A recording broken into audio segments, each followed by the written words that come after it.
In a time of antiquity where the wisdom of the Stoics was whispered in the halls of marble and stone, there lived a renowned sage named Atticus and a master sculptor named Theon.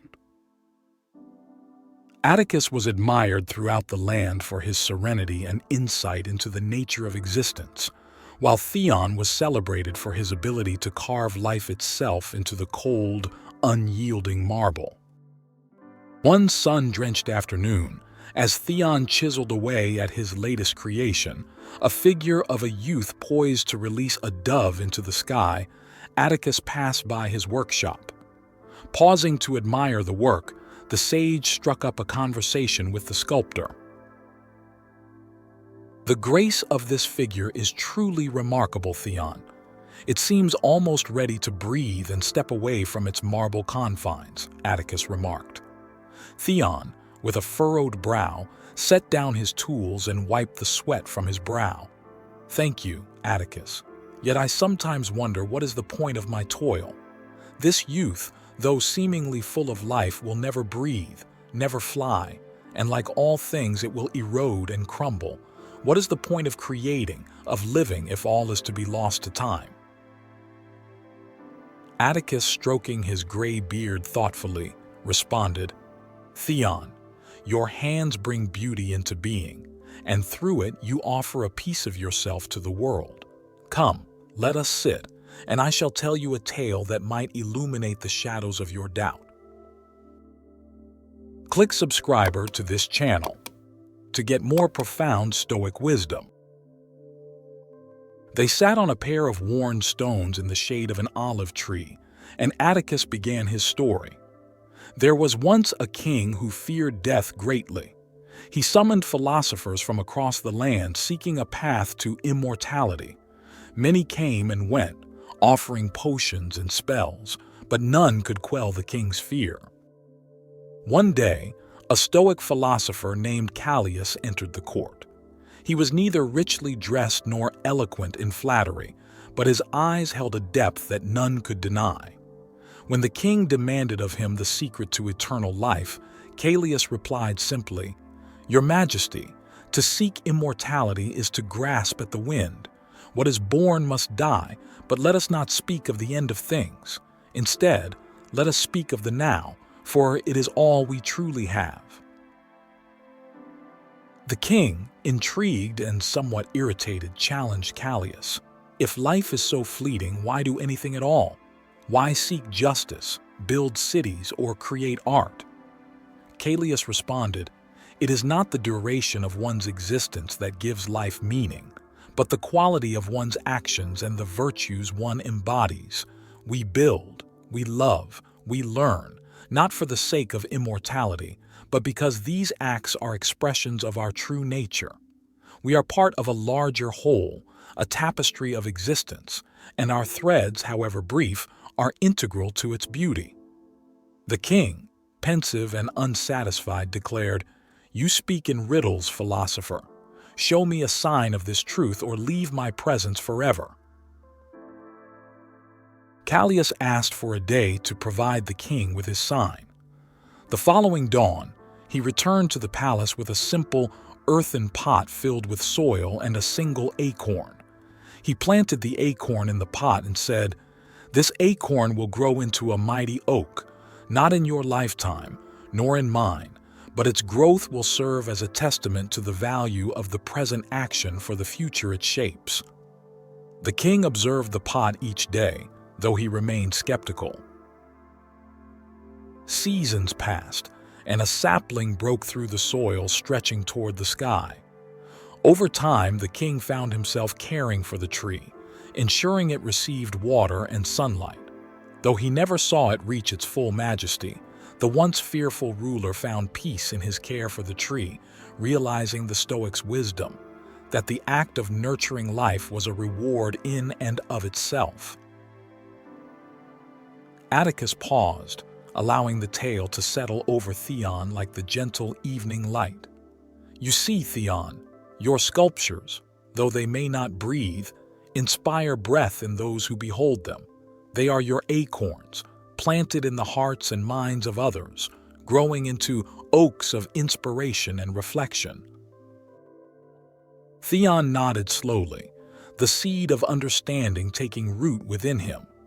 Yet, as the days slipped into weeks, a great tremor shook the land, toppling columns and cracking the very foundations of the city. Among the chaos, Theon's workshop crumbled, and his nearly completed sculpture shattered into 1,000 pieces. Atticus met Theon amidst the rubble of his workshop, where dust still hung in the air, a testament to the impermanence of man's creations. Theon's eyes were clouded with the turmoil of his heart, his spirit as fractured as the marble that lay in pieces at his feet. "Atticus," Theon said, his voice a mix of grief and anger, "you spoke of planting acorns, but what good are they when the garden can be so easily laid to waste?" The sage stepped over the debris, his gaze not on the destruction, but on the sculptor. "Theon, it is in moments like these that the wisdom of the Stoics shines brightest. The world is indifferent to our toil and dreams. It is not cruel, merely unconcerned. It is not the lasting nature of our works that matters, but the virtues we express through them and how we respond to the whims of fate." He bent down and picked up a shard of marble, once part of the youth's hand, and offered it to Theon. This fragment, even in its brokenness, carries the echo of beauty. It is not the complete figure, but in its form, one can sense the whole from which it came. Theon took the shard, feeling the smooth curve of what was once a finger. "But it is not the whole, Atticus. It is but a reminder of what was lost." "Indeed, it is a reminder," Atticus agreed, "but also a symbol of resilience. You have been given a rare opportunity, Theon. You can let this loss define the end of your journey, or you can choose to see it as the impetus for a new beginning." Theon looked around, the weight of desolation heavy upon him, yet, in the depths of his despair, a flicker of defiance sparked. "What beginning can there be from such an end?" he asked. Atticus gestured to the chaos surrounding them. "The city will need to be rebuilt, stronger and more beautiful than before. Your hands, which once shaped the illusions of life, can now partake in the very real task of restoration. And through this work, you will come to know the Stoic truth that our character is not forged by the works we leave behind, but by the choices we make in the face of adversity." Theon stood silently, the shard still in his grip. Slowly, he began to understand the profound lesson hidden within the sage's words. Life is not about the permanence of one's achievements, but about the continual act of creation and reaction to the unpredictable currents of existence. In the months that followed, Theon worked alongside his fellow citizens, his artistry contributing to the city's rebirth. Where once he had carved for the sake of legacy, he now crafted for the sake of the present moment, his every action imbued with purpose and vitality. And as the new city rose from the ruins, so too did Theon's spirit. He discovered joy in the shared toil, in the laughter and camaraderie of his companions, and in the knowledge that, though his previous works were gone, their impact lived on in those who had witnessed them. In time, Theon crafted a new sculpture, not of a youth with a dove, but of a city and its people, each figure supporting another, with Atticus standing among them, a quiet smile gracing his lips. It stood not only as a monument to the city, but as a testament to the Stoic belief in the enduring power of the human spirit. The powerful and profound Stoic lesson within this tale is the recognition of the ephemeral nature of life and the acceptance of what is beyond our control. It teaches us that the point of living is not to create things that will last forever, but to engage in actions that reflect our virtues and embody our nature.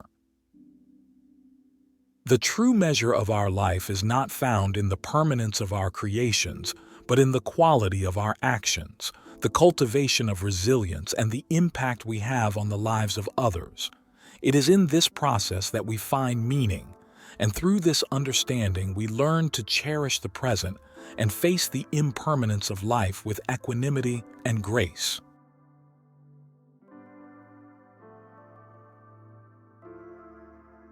In-depth analysis. The reconstruction of the city drew a tight-knit community together, each person bringing their unique skills to the communal effort. Theon carved not only with his hands but also with his heart, his work reflecting the resilience and camaraderie of his people. As the city walls rose from the rubble, so too did the stories of Theon's transformation.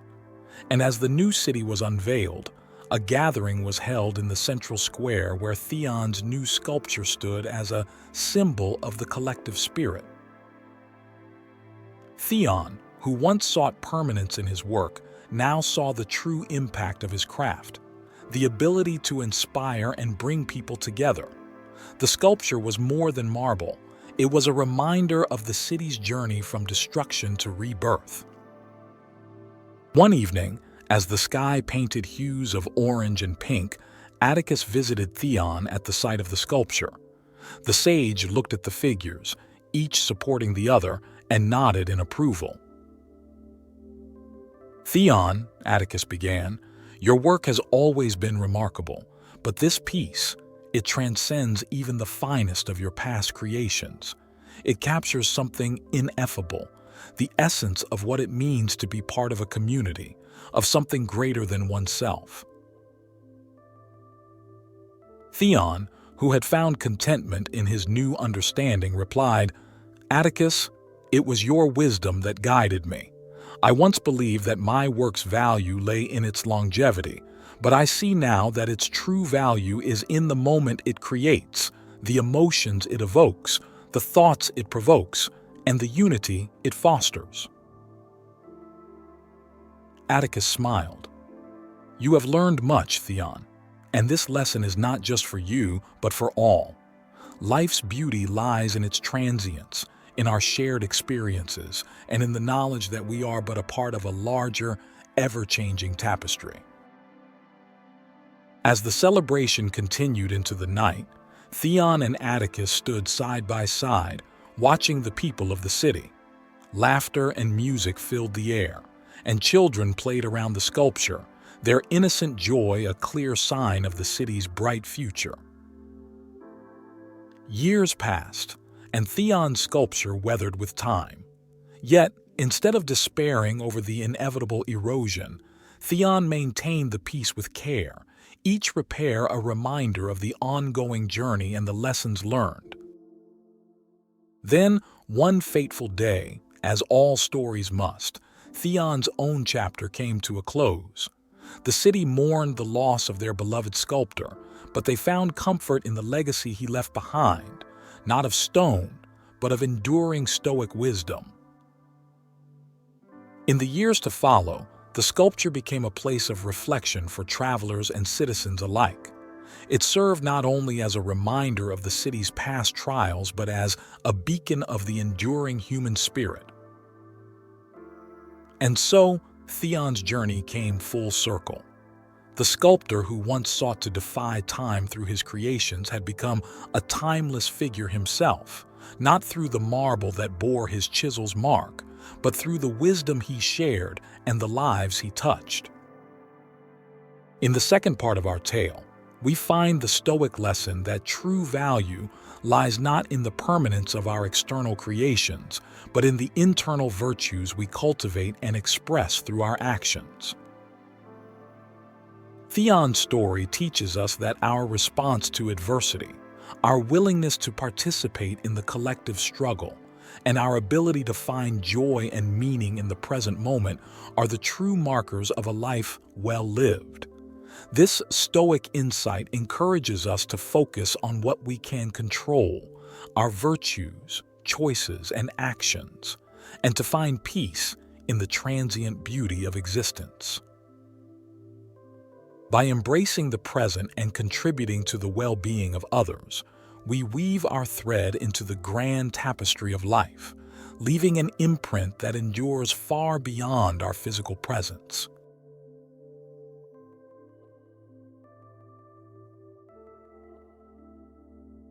Epilogue. In the quiet of the early dawn, when the bustle of the city had not yet begun, there was a hush around Theon's sculpture. It was in this sacred silence that the truest form of homage was paid to the artist and his enduring philosophy. Scholars from distant lands would arrive, seeking the wisdom that had once flowed from Theon's lips.